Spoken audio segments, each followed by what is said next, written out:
One of the questions that we increasingly hear from CEOs and certainly from VPs of sales is, how do we drive more organic growth in the business? And there's often a temptation to look for a silver bullet or a quick win or a quick hit solution.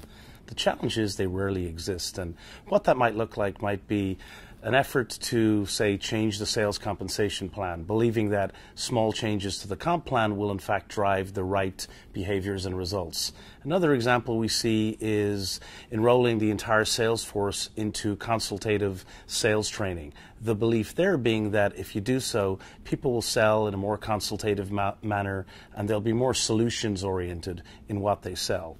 And it's not that these are bad ideas. The issue is that they're rarely the things that fundamentally unlock growth. So we like to take a very data-driven and comprehensive approach to trying to unlock that growth with our clients. It starts with first trying to truly understand the competitive landscape and how your products are positioned relative to those competitors. Secondly, it's important to understand of your own product or solution portfolio which really do provide the best revenue and growth and profit opportunities. And then thirdly, what's the size of the addressable market? In other words, who should you be selling to that you're not selling to now? And again, how does that influence the overall profit and growth characteristics of the business? Once you have that in hand, the next opportunity is to look at how you go to market. What do your channels look like? How do you access your customers? How's your sales force organized to capitalize on the market opportunities? Recently, we had an opportunity to work with a consumer packaged goods company in the alcoholic beverage space.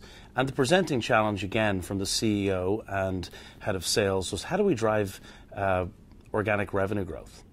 So we decided to take a data-driven approach. We asked them for all of their available data, which included sales across the portfolio, at the zip code level, sales into national accounts, and sales into their distributors, which represent a very important point of access to the market. We also looked at economic data, such as employment data in various zip codes and in various states, because this influences people's ability to buy this particular product, as does certain demographic data. When we put these three pieces of data together, what we found was there were certain markets in which this company had the right to win, and in some cases was not fully maximizing the potential of the market.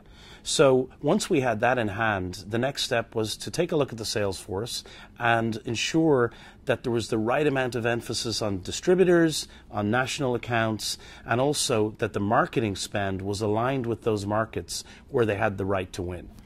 Overall, the project lasted about 8 or 9 months and took about 12 months to fully implement.